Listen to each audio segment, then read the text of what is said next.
this time the queen was a wicked woman with evil ways and a cold heart. I am the evil queen, and I am bad and mean. My king thinks I am benevolent, but really I am malevolent.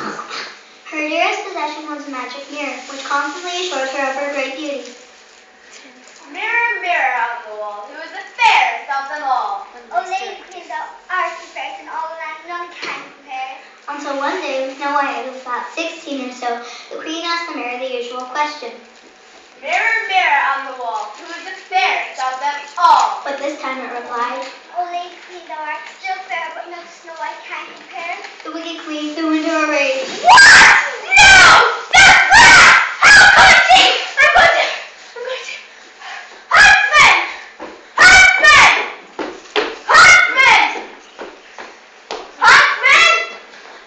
Huntsman! Where were you? Hunted? Well, I've got a little job for you. I want you to know I order you to take Snow White into the forest after lunch, and I want you to know I order you to kill her. But no but, and not only you to kill her, but I want you to cut out her heart and bring it back to me, still beating. Well, the huntsman was deeply saddened by her words, but he did not dare argue with the wicked and evil queen. So after lunch, he called Snow White to his side Snow White! and asked him to go on a hunting trip with him. The huntsman had no intention of killing Snow White, as he loved her as everyone in the palace loved her. And so, as soon as they were deep in the woods, he told Snow White of the wicked queen's wicked plan, and made her promise to run far away where the wicked queen would never find her. Run far away where the wicked queen will never find you. And so Snow White ran away. With a heavy heart, the huntsman left her and wandered through the forest back towards the palace. On his way, he enjoyed the lovely nature that surrounded him and watched as the animals scampered or frolicked through the grass and trees. He was thinking of Snow White and how she was lucky to be alive and deep in the middle of all those people when he spotted two deer. There was a large female deer and one looked like a young calf. Remembering that he had to bring back a heart to the wicked queen, he shot the large female deer at him with a heart. And he felt bad about doing this, particularly when he heard the young deer, which is called Bambi, crying for his mother. So the huntsman continued on his way back to the palace with the deer. Come please, go get out of my way. I'm the doctor in these parts. I'm dopey, cause I'm not very smart. Bashful, I'm just really shy. I'm sneezy, noisy, goody guy. I'm sleepy when my nap is done. Let's just have some fun and live like the wars. We're happy, bashful, grumpy, sneezy, duck, and dopey. Don't forget we're sleepy. We're the dwarfs. Well, the seven dwarfs were astonished to find their house looking so clean and tidy. They were even more astonished to find the beautiful Snow White asleep on their beds. The little guys whispered to each other, Who can she be? Neither do I. Come and see us all. I'm scared of White. This is right. I decided to consult the mirror, after having been praised and upset by it.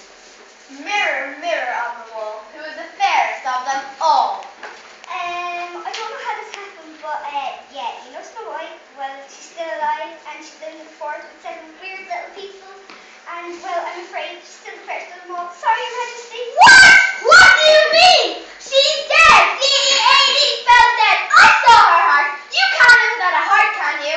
You're still alive, aren't you? Sorry, Your Majesty. She was never dead. That wasn't her heart. That huntsman tricked me! Off with his head and his heart! I'm going to find that little snowy whiteness and kill her life down! I know! I'll dress her in a hat and take her some apples, and then she'll eat them, and then she'll die, and then I'll be the fairest of them all! Ha ha ha! So, the wicked queen raided the palace castle box and got some apples into which she injected poison and set off to find Snow White. Back at the ranch, on New York, Snow White was a busy little. Every day she cooked, cleaned, washed, and mended her friends. They were delighted with her. For what she lacked in intelligent conversation, she made up for in her housework. But today, all this is about to change. And The 7 little folk had gone off to work, leaving Snow White to do the breakfast as usual. When Snow White heard a knock at the door. Knock, knock! I heard a knock at the door. I wonder who's that. She opened the door to find an old lady standing there, dressed in very old clothes and carrying a basket of fruit. Good evening, my dear. Would you like to buy some fruit? No, thank you. I have enough fruit on my tree. Stop! Snow White shut the door in the old lady's face. The old lady stood there thinking, then knocked again. Snow White opened the door. Good evening, my dear. Would you like to buy some fruit? It's special fruit. Why, is it magic or something? Yeah, it's magic fruit. What does it do? If you eat an apple, you'll be able to fly. That's cool. Give me one. Stop! Snow White took an apple from the basket and shut the door. Haha, now we'll see who's the fairest of them all. The old lady, who's really the wicked queen, drew off her disguise.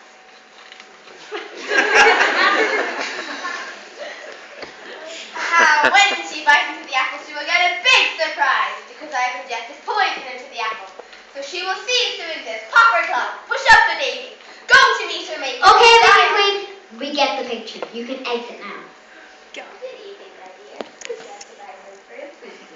Oh. Anyway, Snow White was delighted with her apple, and she looked up longingly. She felt a little come from the trees. As she did so, she heard a recognizable laugh coming from the trees.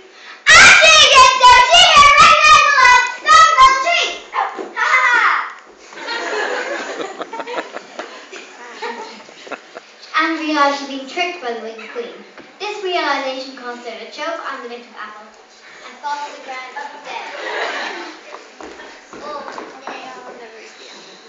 A few hours later, the 7 dwarves came back from their day's work to find Snow White lying on the ground. Sleeping again, Snow White. Where's our dinner? Shut up, Grumpy, she's not asleep. I think she's dead. Quick, is there a doctor in the house? You're a Dr. Duck? Oh yeah. Get me 9 milligrams of Costox, 7 grams of Proxicum. Come on, get in the shop immediately. Start. Okay, cleared. Anything. It works. No full stop! Increase 400. Cleared. We've never lost a patient yet. There's not going to happen now. Not on my watch. Increase 600. That's too much, I'll kill her! She's dead already. I'm trying to save this woman. Cleared. Doctor, will I call? No, I will. Time test. What time is it? What time is it? 1:41 p.m. Time test, 1:41 p.m. And so Snow White died despite the efforts of the crash team.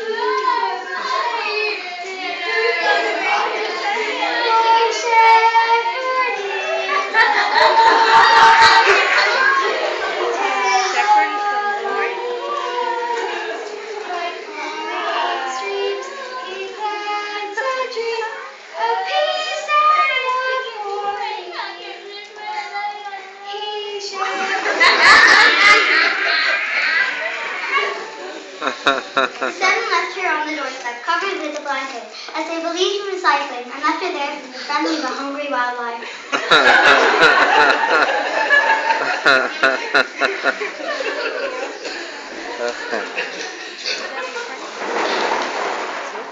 2 years later, a handsome prince was visiting the neighborhood, and he happened to come across the house in the woods. He got off his horse and went up to the door. Being nearsighted, he tripped over the blanket that covered Snow White and fell into the house. The 7 jumped up and demanded to know who he was. Who are you? I am the handsome prince. The 7 got down on their knees and bowed. There's no need for that. But what they were really bowing for is that they see Snow White get up. She is alive. Oh, you handsome prince, you have saved me. Take me to your kingdom and make me a queen. Okay, come home and meet mom and dad. And so Snow White and the handsome prince lived happily ever after on the land of the eggnog. The end. Hey, what? Don't worry now, lads. You lived happily ever after too, okay? But didn't he become famous or something? Magnificent Seven became a very famous pop group and lived in luxury and were in Hello magazine, etc. The end!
Zombie.